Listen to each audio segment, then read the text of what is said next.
Hola, amados hermanos, nuevamente los pastores Katy y Fernando, esperando que tengan un buen fin de semana, que el Señor esta semana haya bendecido sus vidas de una manera especial. Y bueno, aquí para darles esta palabra que nos ha dado el Señor para este fin de semana, palabra por su gran misericordia que esperamos sea de gran edificación para su vida. No iniciamos sin antes poner en manos de Dios este tiempo. Padre, te damos gracias, Señor. Te pedimos, Señor, que bendiga de una forma especial a esa persona que está viendo, escuchando esta prédica, Señor, a cada familia representada por medio de esa persona, que sea de gran edificación para su vida, Señor, que cada uno de los puntos que toquemos, Señor, bajo tu guianza, Padre, sea de bendición a su vida, Señor. Y como siempre te decimos, que esta palabra sea en su vida, Padre, más un hacer que un escuchar, porque la palabra hecha por obra traerá gran fruto, Señor, fruto en abundancia. Ahora, Señor, nos despojamos de toda carnalidad, Señor, para que seas tú hablándole al pueblo, Señor, y todo lo que te lo pedimos en el nombre del Padre, del Hijo y del Espíritu Santo. Amén Amén. y amén.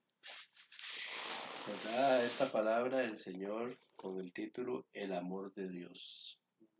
O sea, tendríamos tanto que hablar para hablar del amor de Dios, todas sus maravillas a través de la existencia, ¿verdad? Pero particularmente en nuestras vidas, que somos un fiel ejemplo de las grandes cosas que ha hecho Dios en cada uno de nosotros. Sí, amén. Y el amor de Dios trasciende más allá de cualquier pensamiento humano, Claro, de cualquier circunstancia. El amor de Dios es tan grande, pero siempre queremos castigar a Dios y no ver su amor, su presencia manifestándose día a día en nosotros, ¿verdad?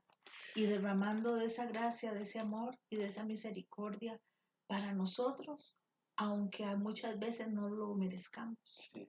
Y a pesar de todo, Él sigue bendiciéndonos.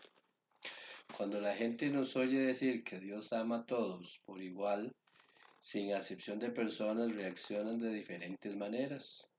Están los que sinceramente lo aceptan y los que en el lado extremo y peligroso dudan que verdaderamente Dios ame a todos por igual. Porque todavía hoy encontramos gente que tiene duda, ¿verdad? Todavía hay gente, a pesar de todo lo que el Señor le haya bendecido, que sigue dudando de Dios. Yo me preguntaba, ¿por qué hay tanta gente en el mundo que duda que Dios los ame? ¿Por qué ese categórico rechazo a ver que Dios se interesa por ellos? Dios me llevó a una conclusión interesante.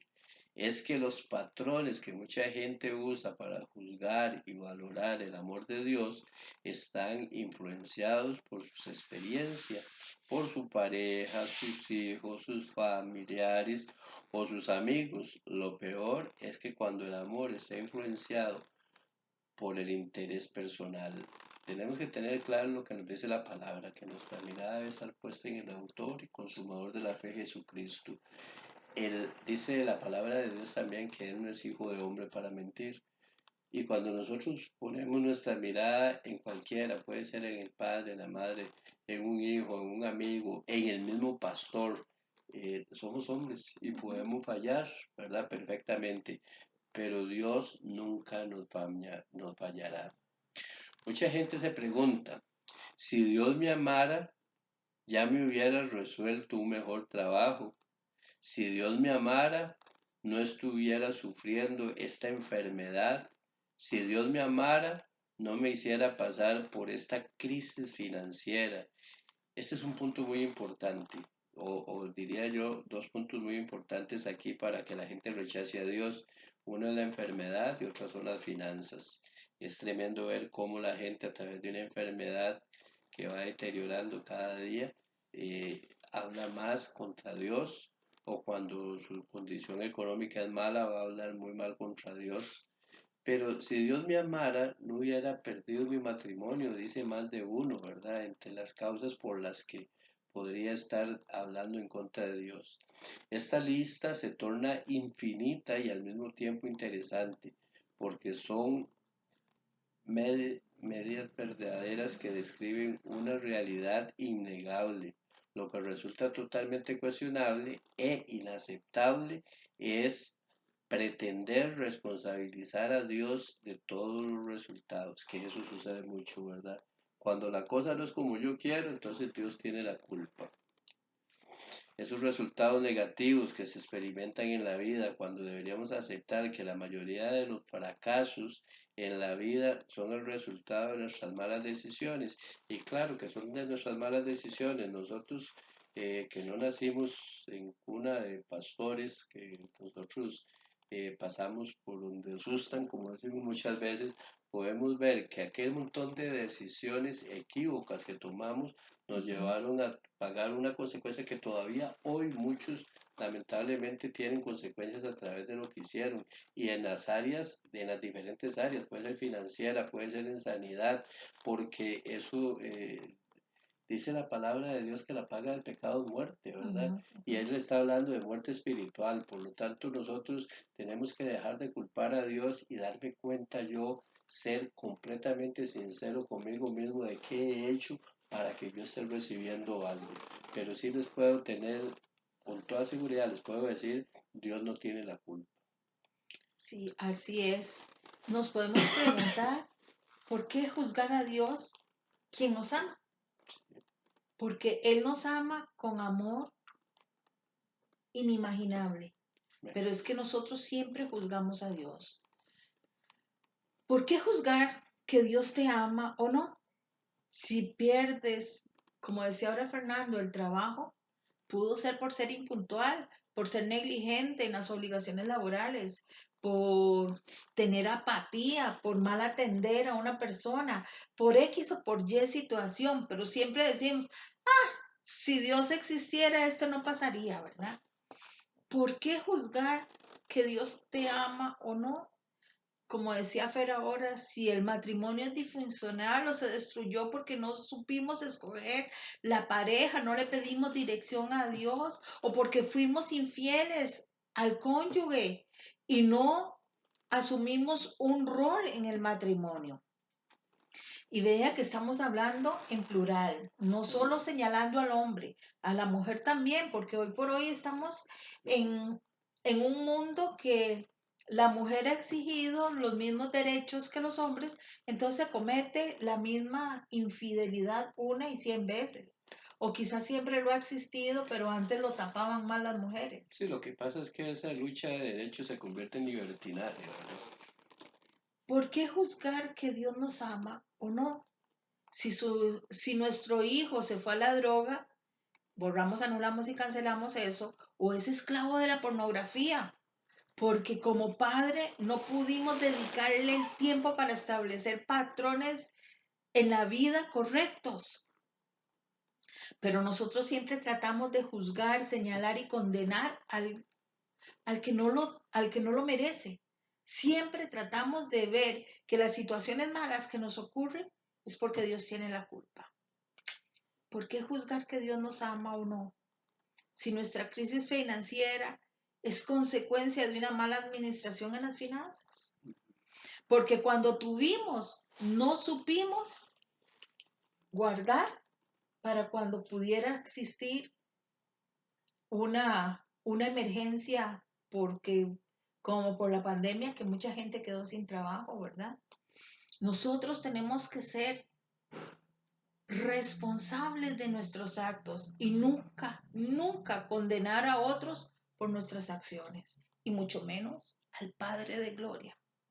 La tendencia de nosotros como hombres siempre es buscar el culpable de lo que suceda en nuestras vidas, pero nosotros asumirlo jamás, porque jamás voy a quedar en como menos, jamás voy a quedar como poco razonable para poder llevar una familia, unas finanzas estables o para que nuestros hijos no se desvíen del camino señalado.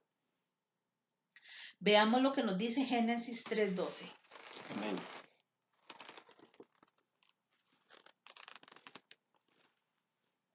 Y el hombre responde. No, 12. Ah, bueno, perdón.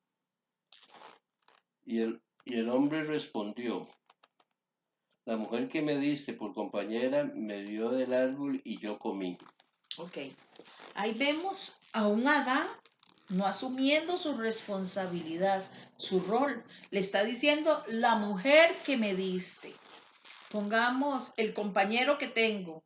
Pongamos en cuestiones de trabajo. El esposo que tengo, que esto, que los hijos que tengo, los hermanos que tengo, la situación que tengo. Siempre estamos poniendo a otros en el lugar que a nosotros nos corresponde de asumir como responsabilidad. Se culpa a todos e incluso a Dios por tal de no asumir, con tal, perdón, de no asumir la responsabilidad de nuestras malas decisiones, la falta de un carácter fuerte o sencillamente la violación a los principios morales que tenemos.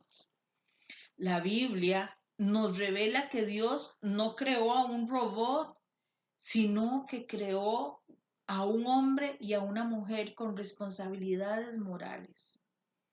Precisamente esta es una de las razones por las cuales Pablo habla en los Romanos y nos hace responsables de nuestros actos. Veamos lo que nos dice Romanos 2:16. Amén.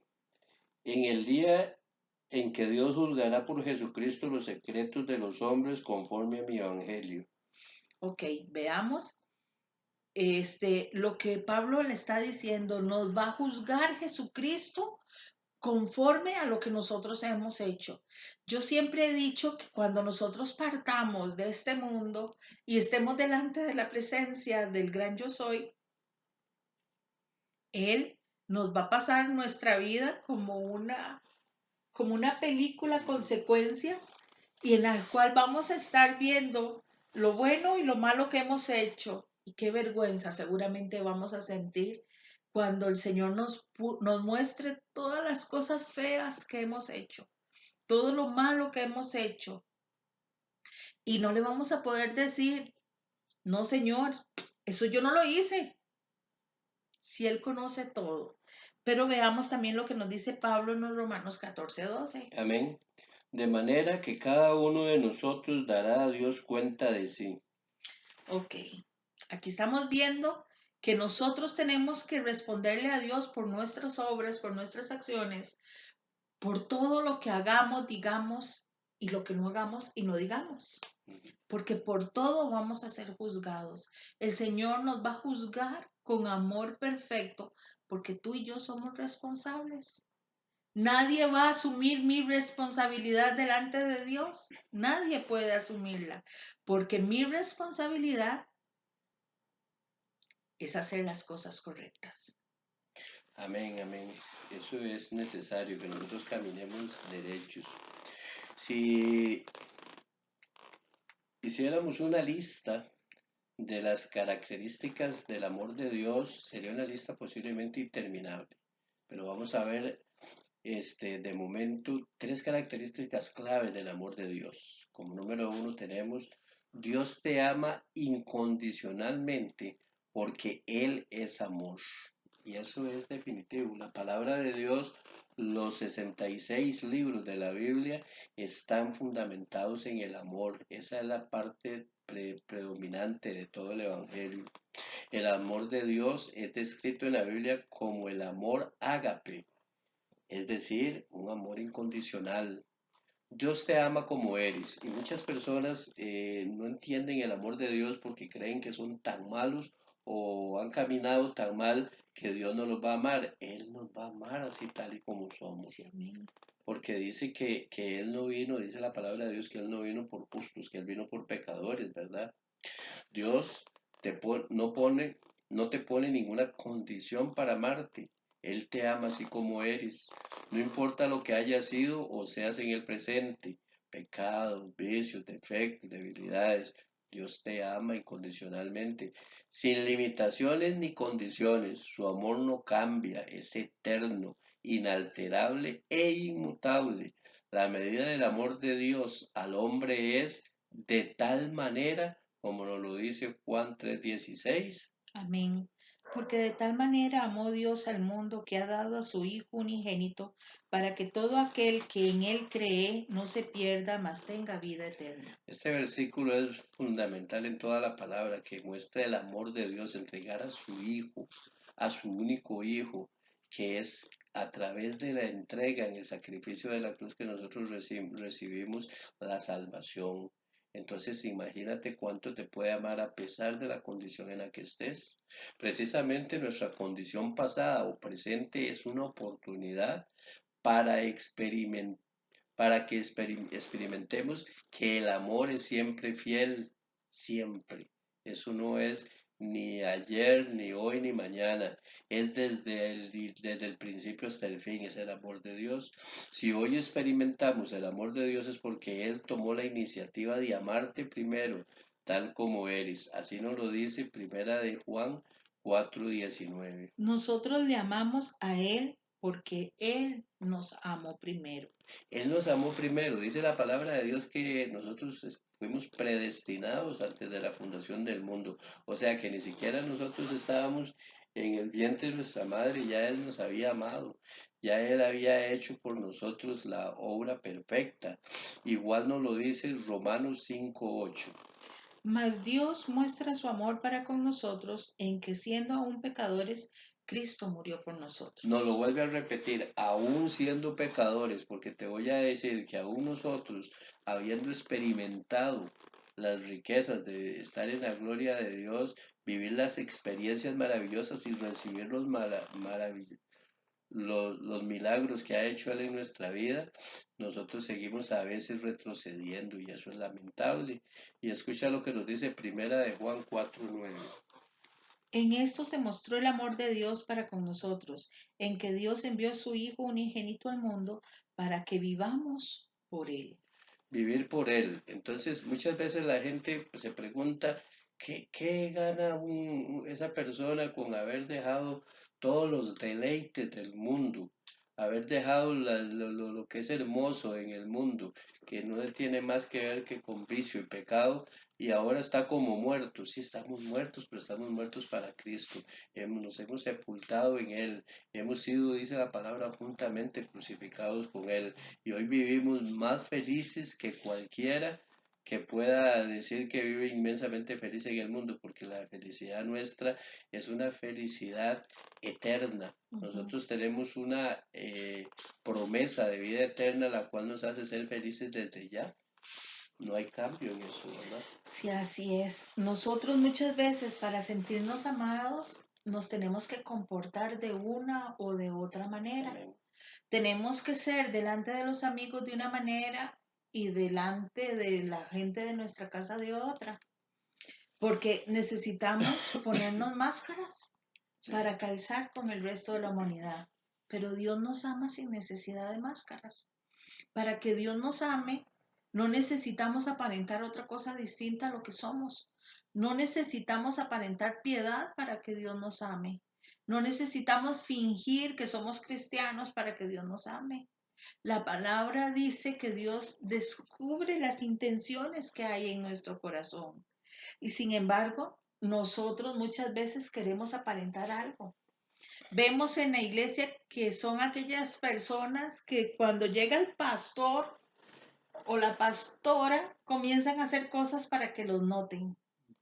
Pero con Dios no necesitamos eso, porque Dios conoce las intenciones que hay en nuestro corazón.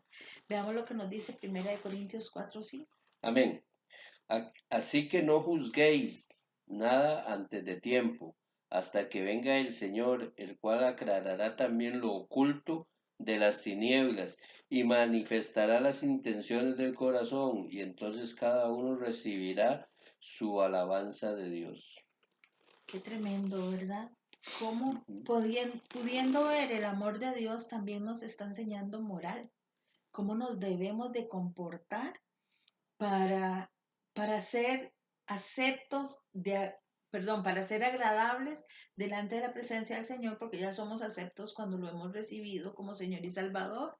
Pero ¿qué hay oculto delante de la presencia del Señor? Si la Escritura dice que no hay nada oculto. Por eso cuando nosotros oramos le pedimos al Señor que saque lo oculto y escondido, siendo bueno o siendo malo, porque es necesario que las dos cosas sean visibles. Dios nos ama por nuestras cualidades, por nuestras virtudes, o por aparentar ser algo que no somos. No, ¿verdad? Él nos ama así como somos. Su amor por nosotros no depende de cuántos aplausos recibamos, ni cuán populares seamos en el mundo o en la iglesia, ni la cantidad de diezmos y ofrendas que puedas dar. Dios no nos ama por eso. Dios nos ama por lo que somos, por el precio que pagó su Hijo amado en la cruz por ti y por mí. Dios nos ama con las cualidades y con los defectos, con virtudes y con la incompetencia que podamos tener. Dios no siempre aprueba lo que tú y yo pensamos, lo que hagamos, pero en cambio Él nos ama así, tal cual somos. Nos ama. Y eso es lo que tenemos que saber, que Dios nos ama con infinito amor, con toda su grandeza, con todo su poder, con toda su magnificencia. Él es Dios soberano, sublime y perfecto. Y para siempre. Sí, amén. Dios te ama fielmente, de eso no tenemos ninguna duda. La fidelidad de Dios va más allá de lo que nosotros podamos entender, porque Él es soberano, Él es grande, Él es majestuoso, y así como lo es, Él nos ama a nosotros. En la veleta que señala la dirección de los vientos, un hombre quitó el gallito y en su lugar puso el siguiente letrero: Dios es amor, queriendo decir que no importaba de dónde soplaran los vientos, si había tempestad o calma, Él siempre nos ama y siempre va a estar ahí. En el momento más difícil que puedas recordar en este momento, Él ha estado ahí. En la dificultad más grande, en la necesidad más grande, sea económica, sea financiera, en aquel momento en el que solo querías tal vez desaparecer, morir, Él estuvo ahí, porque su fidelidad es para siempre. No importan las dificultades y los cambios, Dios siempre nos amará. Dios declara en su palabra, Jeremías 31:3. Jehová se manifestó a mí hace ya mucho tiempo diciendo, con amor eterno te he amado, por tanto te prolongué mi misericordia. Qué tremendo, no dice hoy, dice amor eterno, no dice el amor de hoy o el amor de ayer, dice eterno, pasado, presente y futuro. Él te amó, Él te ama y Él te amará, porque eso es la promesa que Él Sí, nos ha amén, dado. amén, amén. Dios te ama personalmente porque Él es tu Padre. Su amor es justo a la necesidad. Y si analizamos esta frase, Dios te ama personalmente porque Él es tu Padre. Su amor es justo, perdón, a la necesidad. En el momento en el que lo has necesitado, la diferente circunstancia Él ha llegado.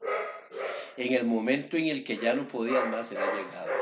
En el momento en el que nosotros nos hemos descuidado en nuestra vida espiritual, Él nos ha estado diciendo a través de su Espíritu Santo que mora en nuestro cuerpo, por lo tanto somos el templo del Espíritu Santo, Él ha estado. El Señor siempre ha estado en el momento justo en cada una, perdón, de las necesidades. La Biblia revela que Dios ama a todos los hombres, perdón, de manera personal, como cada uno necesita ser amado. Su amor se manifiesta en su divina gracia para salvar. Veamos lo que nos dice Tito 2:11.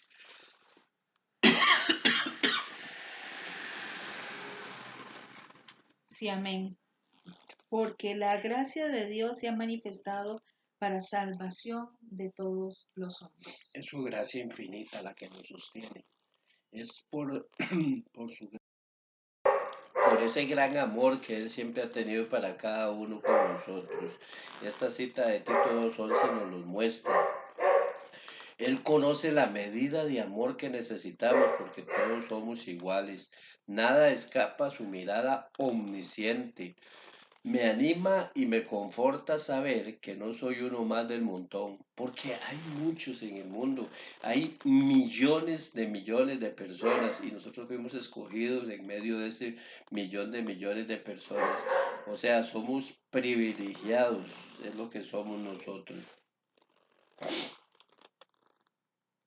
Dios no nos ama ni por lo que somos, ni por lo que hacemos, sino porque Él es amor. Él es nuestro Padre y conoce cuáles son nuestras necesidades más urgentes. Pero sí, claro, debemos de clamar, debemos de orar, debemos de pedirle a Dios en cada momento, porque aunque dice la palabra, aunque Él ya conoce nuestra necesidad, ¿verdad?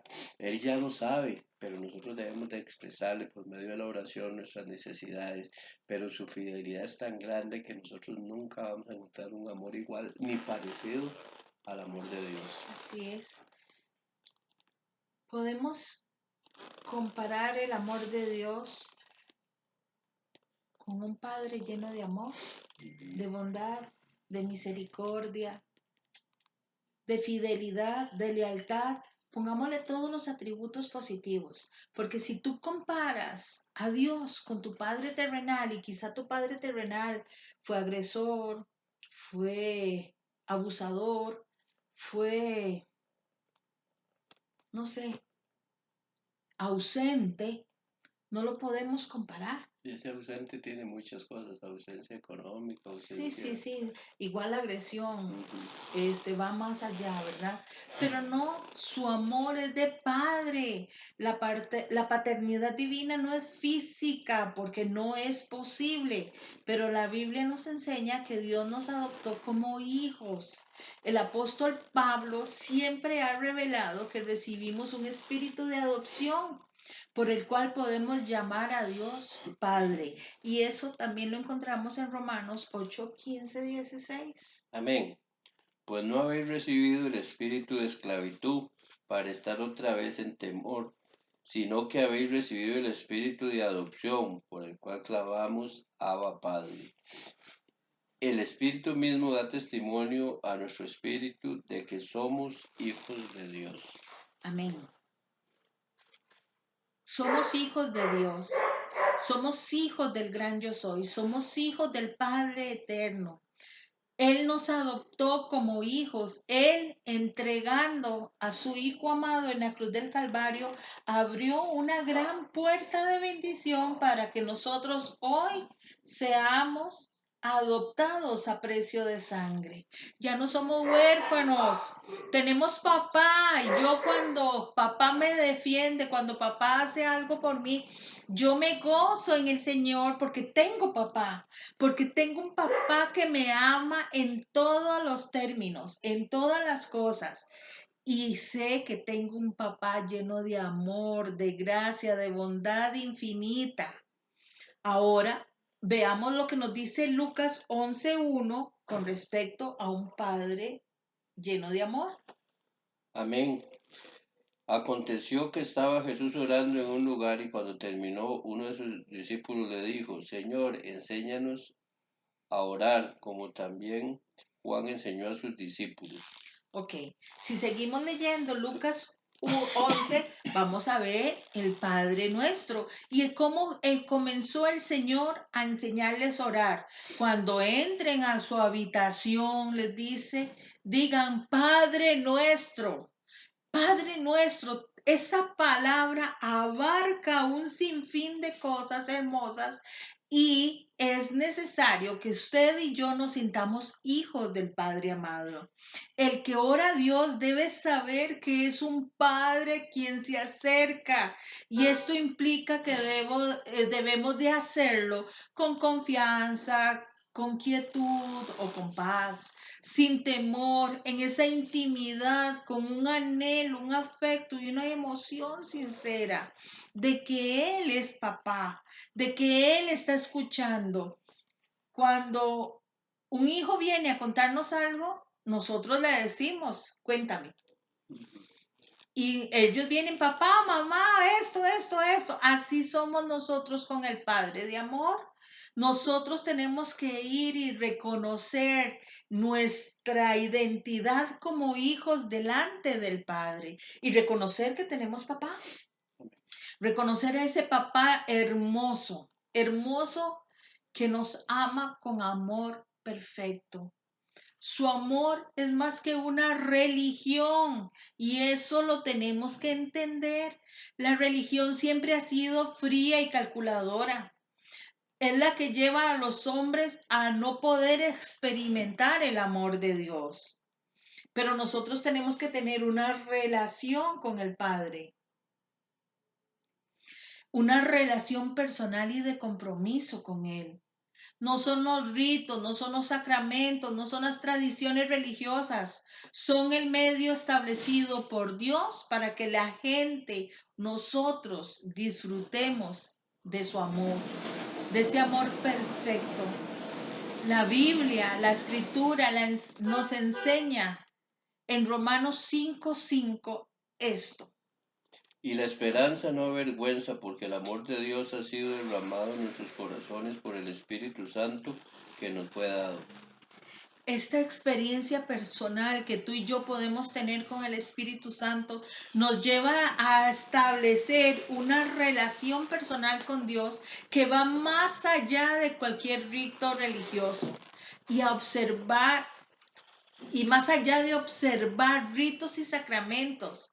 Esto genera un cambio de adentro hacia afuera en nosotros.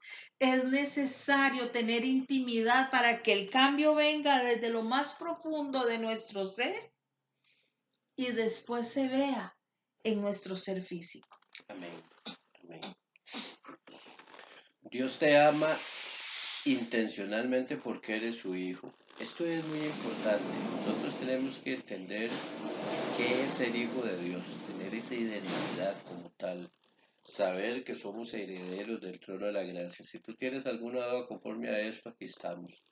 Aquí estamos para aclararte, para que si hay duda con respecto a esto, te podamos eh, orientar de una forma total sobre lo que es la identidad, sobre lo que es ser un hijo de Dios y el cual tiene una autoridad especial. Todo esto sería para otra prédica totalmente, pero me pone el Señor en el corazón a decirte que si no tienes claro que eres hijo de Dios, pues entonces ahí es donde el enemigo tiene algunas ventajas sobre tu vida, pero cuando tengas este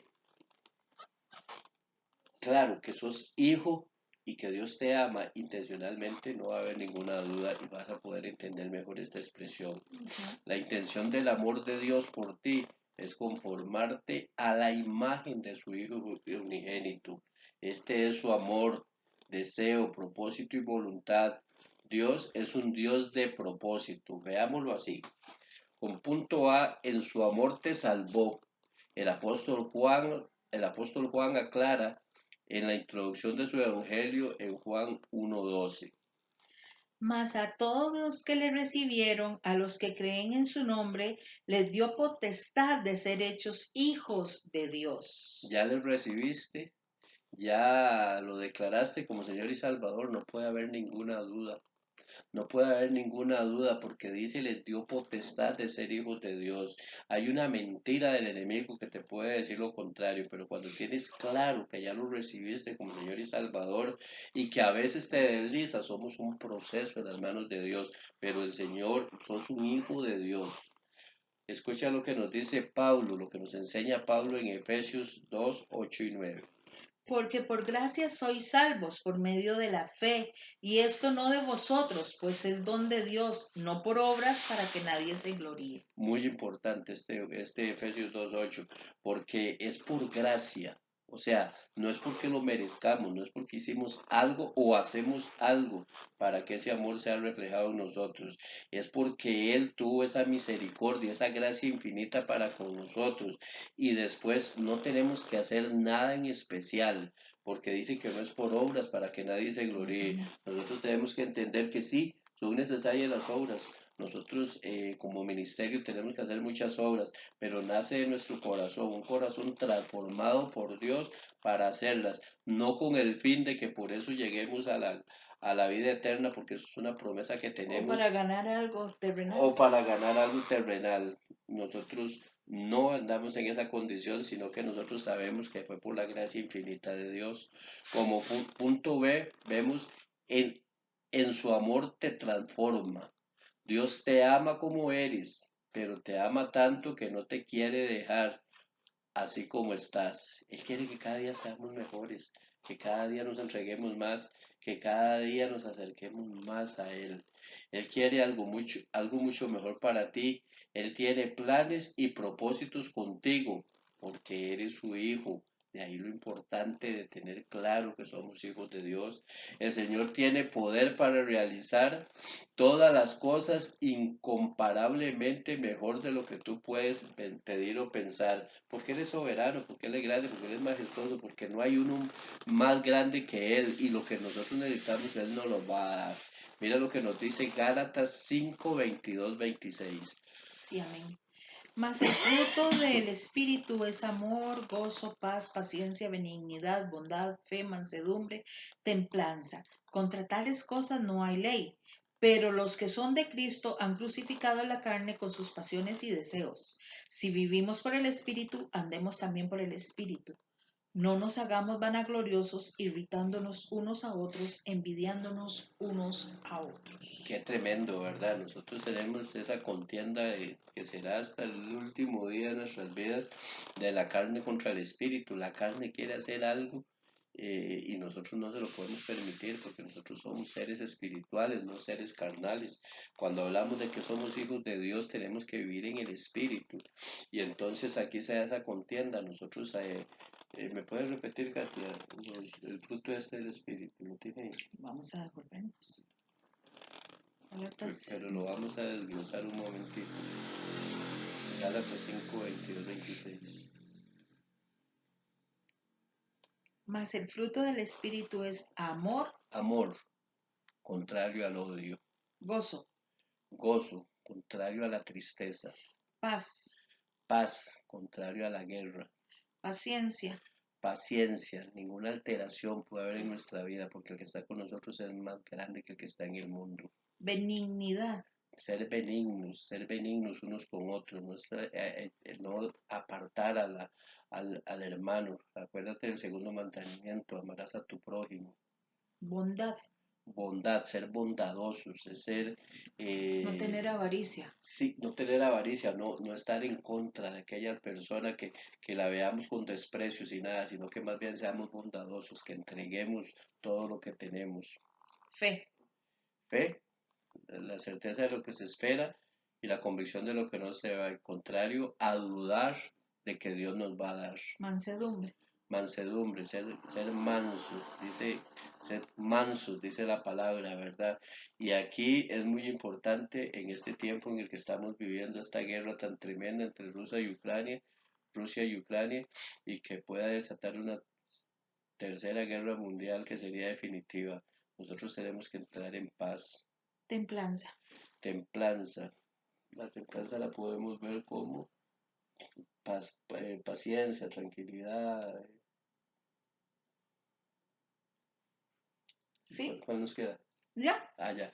Entonces, viendo este fruto del Espíritu, nosotros, Perdón, es que estaba buscando la otra cita bíblica que le tocaba. viendo estas contrariedades lo contrario del fruto del Espíritu, podemos ver cómo nosotros seamos genuinos delante de Dios y luchar contra nuestra carne, porque la carne no nos va a traer paz, porque nos va a llevar a un lugar donde tengamos turbulencias, no nos va a traer fe, no nos va a traer de todo lo que hablamos, pero cuando nosotros vivimos en el Espíritu, nosotros vamos a poder ver la gloria de Dios en todas estas cosas. Ahora escucha lo que nos dice Efesios 4, 11, 16. Y él mismo constituyó a unos apóstoles, a otros profetas, a otros evangelistas, a otros pastores y maestros, y a fin de perfeccionar a los santos para la obra del ministerio, para la edificación del cuerpo de Cristo, hasta que todos lleguemos a la unidad de la fe y del conocimiento de Dios, del Hijo de Dios, a un varón perfecto a la medida de la estatura de la plenitud de Cristo, para que ya no seamos niños fluctuantes llevados por doquiera de todo viento de doctrina por estratagema de hombres para engañar, emplean con astucia las artimañas del error, sino que siguiendo la verdad en el amor, crezcamos en todo en aquel que es la cabeza, es Cristo, de quien todo el cuerpo bien concertado y unido entre sí por todos los coyunturas que se ayuda mutuamente según la actividad propia de cada miembro, reciba su crecimiento para ir edificándose en amor. Qué tremendo, ¿verdad? Qué importante. Le hemos dicho varias veces al pueblo de que no está mal que escuchen las diferentes prédicas, pero que pesen, que tengan mucho cuidado con esto de las diferentes doctrinas. Podríamos escuchar una palabra que nos suene muy bonita, pero que no venga de parte de Dios. Si no está fundamentada totalmente en la Biblia, entonces nosotros tenemos que tener mucho cuidado de lo que nos están diciendo, por bonito que nos suene, Ser como porque los tesalonicenses, que todo lo escudriñaban. sí. Y en cuanto a los dones, ¿verdad?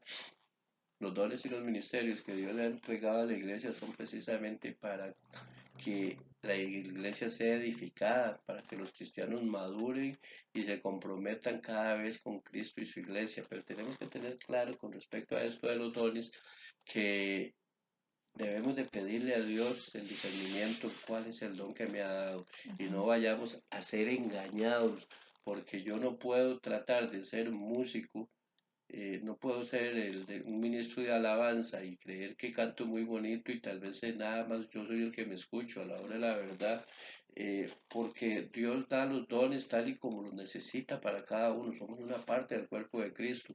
Yo no puedo ser un ojo si el Señor me mandó a ser un oído. Yo tengo que tener mucho cuidado y no en la carne creer que tengo un don, sino pedirle revelación al Espíritu Santo para que ese don sea tal y como el Señor me lo dio, puesto al servicio de la iglesia. En su amor te socorre. Mira lo que nos dice Lucas 11:13. Pues si vosotros siendo malos sabéis dar buenas dádivas a vuestros hijos, ¿cuánto más vuestro Padre Celestial dará el Espíritu Santo a los que se lo pidan? Claro, por supuesto, porque Él como Padre nos va a dar solo cosas buenas. No te deja tirado en una esquina de la vida. Jesucristo enseñó que si nosotros siendo unos pecadores somos capaces de dar a nuestros hijos lo que ellos necesitan, cuánto más nuestro Padre Celestial está dispuesto a darnos el Espíritu Santo cuando como hijos se lo pedimos. Y cuando nosotros le pedimos como hijos al Señor, Él nos va a dar conforme a lo que a nosotros nos conviene. Tal vez no lo que nos gusta, pero sí lo que nos conviene. Y eso es tenemos que tenerlo muy claro. Cuando nosotros le pedimos al Señor, hay tres respuestas. Él nos dice sí o no, pero generalmente nos dice espere. Y en ese espere hay una transformación tremenda de nosotros. Es cuando Él nos está transformando en áreas que todavía no hemos podido superar, que todavía quedan cosas del viejo hombre. En, en esa transformación es cuando más ganamos, porque estamos pasando de ser lo que éramos a lo que Él quiere que seamos cuando nos hablaba de llegar a la estatura del varón perfecto. Ahora mira lo que nos dice Lucas 5 del 11 al 32. Fer, yo creo que ahí yo te puse mala cita bíblica, pero bueno, la vamos a leer Lucas 5 del 11 al 32. Y cuando trajeron a tierra las barcas, dejándolo todo, le siguieron. Sucedió que estando él en una de las ciudades se presentó un hombre lleno de lepra, el cual, viendo a Jesús, se postró con rostro en tierra y le rogó diciendo, Señor, si quieres puedes limpiarme. Entonces, extendiendo él la mano, le tocó diciendo, quiero, se limpio. Y al instante la lepra se fue de él. Y él le mandó que no le dijese nada a nadie. Le dijo, muéstrate al sacerdote y ofrece por tu purificación según mandó Moisés para testimonio a ellos. Pero su fama se extendía más y se reunía mucha gente para oírle y para que le sanase de sus enfermedades. Mas él se apartaba a lugares desiertos y oraba.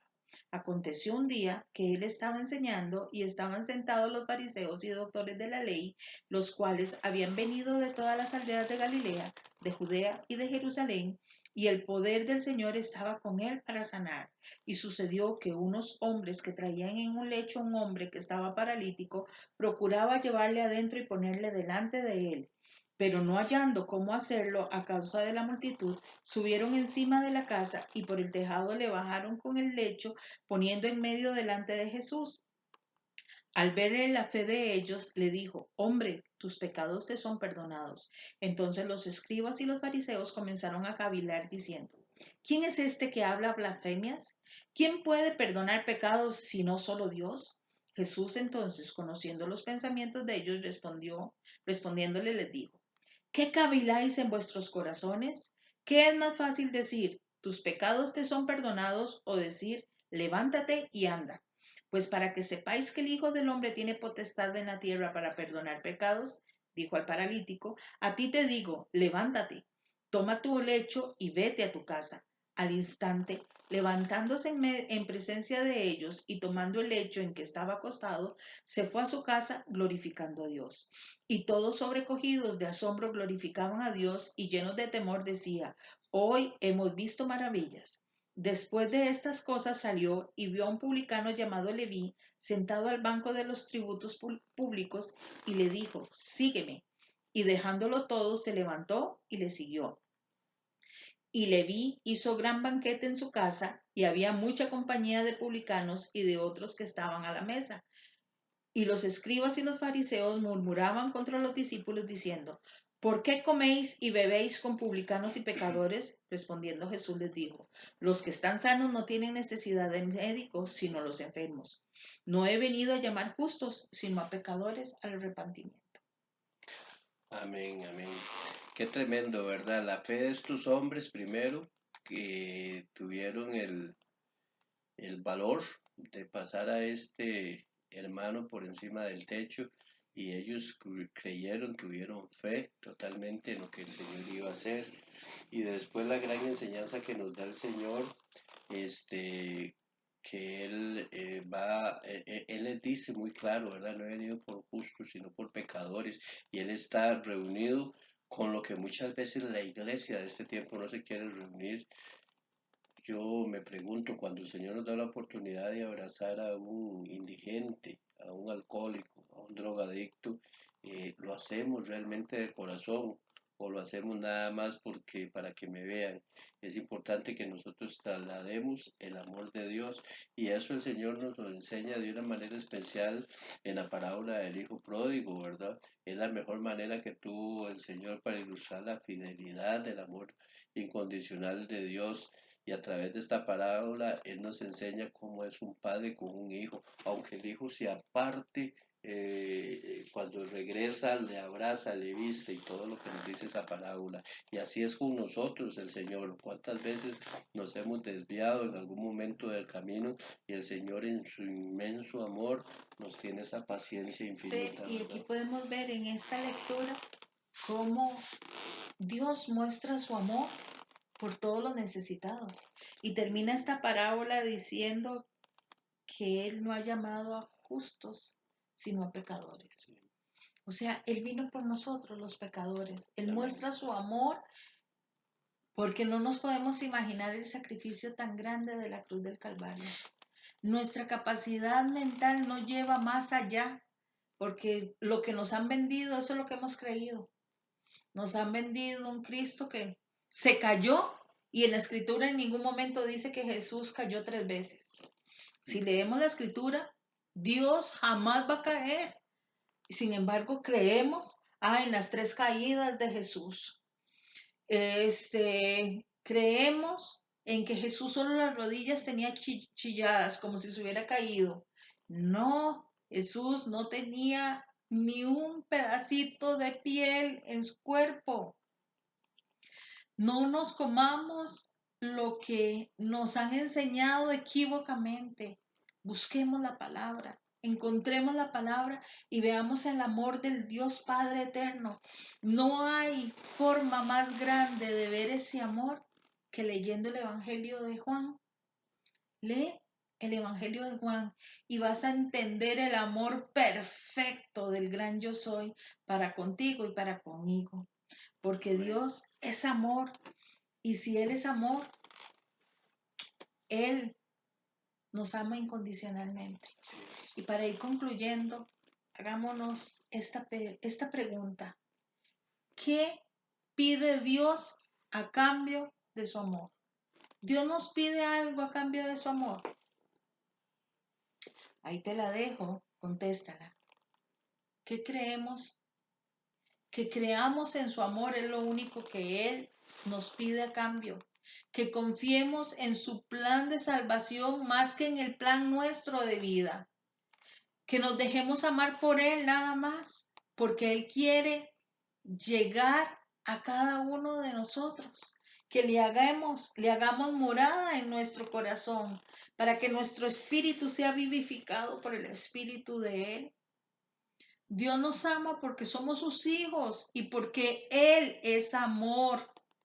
Él tomó la iniciativa de amarnos personalmente, incondicionalmente e intencionalmente. Cabe preguntarnos entonces, ¿cómo responderemos ante tanta manifestación de amor? Si tú no has tenido un encuentro personal con Cristo, hoy es el día que te invitamos a que conozcas el verdadero amor de Dios por medio de Jesucristo, el Salvador del mundo, el Mesías prometido, el Dios hecho carne que habitó en esta tierra y se hizo hombre para que tú y yo pudiésemos seguir viviendo en armonía con el amor del Padre. Para entendernos, porque Dios en su santidad y en su perfección no quería que tú y yo cometiéramos los pecados que hemos cometido. Y Él viene y se hace hombre para que en la carne Él pueda experimentar todo lo que tú y yo experimentamos en la carne, porque la carne es débil y se debilita con cualquier cosa, pero en el espíritu nos fortalecemos por medio de aquel que nos llamó de las tinieblas a la luz admirable. Pero si ya tuviste la experiencia de un nuevo nacimiento, entonces recordemos que debemos llamar a Dios con toda nuestra mente, con todo nuestro corazón y con todas nuestras fuerzas. Porque Dios es un Padre lleno de amor, de bondad infinita, y de su amor tan grande es que tú y yo podemos disfrutar de todas las cosas perfectas que Él ha diseñado para ti y para mí. Dios es soberano. Sí, amén. Y ahí hay algo muy importante de todo esto, es el nacer de nuevo, ¿verdad? Qué importante es que nosotros tengamos claro que es necesario nacer de nuevo, porque una cosa es decirlo y otra cosa es hacerlo. Vivirlo. Porque sí, porque en realidad yo siento que uno de los grandes problemas de la iglesia es que mucha parte del pueblo no ha nacido de nuevo. Y muchos se preguntarán, ¿por qué yo no tengo las experiencias que tienen algunas otras personas, como el hablar en lenguas, como el sentir profundamente ese gozo de la presencia de Dios en su vida, como de ver milagros, como de hacer sanidades, como bueno, tantas cosas hermosas que tiene el estar en el Señor? Es porque realmente tal vez sí le aceptó como Señor y Salvador, pero no ha tomado esa decisión eh, de nacer de nuevo, ¿verdad? De dejar el viejo hombre atrás. Eso es necesario, eso es fundamental, porque de lo contrario va a estar, como dice la palabra, ¿verdad? Que a los tibios los vomitará, y nosotros tenemos que tener cuidado de no ser tibios, tenemos que tener claro que nosotros estamos preparados para la venida de Cristo, tenemos que tener claro, como las vírgenes sensatas, que tenemos la lámpara llena de aceite. De lo contrario, por más que nosotros hagamos para que nos vea el hombre, no vamos a lograrlo. Amén. Vamos a concluir y decirle al Padre de Gloria que gracias por amarnos. Amado Padre Celestial, Dios eterno, justo y perfecto, Señor, que nos amas con amor incondicional, que has dado todo por nosotros y para que nosotros disfrutemos en esta vida terrenal de toda tu gracia, tu bondad y tu magnificencia. Gracias por darnos identidad. Gracias por adoptarnos como hijos. Gracias, Señor, porque nos has bendecido de una manera sobrenatural entre un montón de gente, Señor. Hoy podemos decir que somos tus hijos y queremos, Señor, que nazcamos del agua y del espíritu, porque es necesario nacer del agua y del espíritu de tu presencia, Señor. Gracias, Padre bueno, porque en ti tenemos la seguridad y el regocijo de que ya no somos huérfanos, que tenemos un Padre al cual podemos decirle, Abba Padre. Ahora, bendito Dios, te pedimos que bendigas a tu pueblo ahí donde se encuentre y que tu bendición venga para cada uno de nosotros, de nuestros seres amados, y que esa bendición sea en el nombre del Padre, del Hijo y del Espíritu Santo, en un Shalom Alejem este sábado. Bendiciones de lo alto.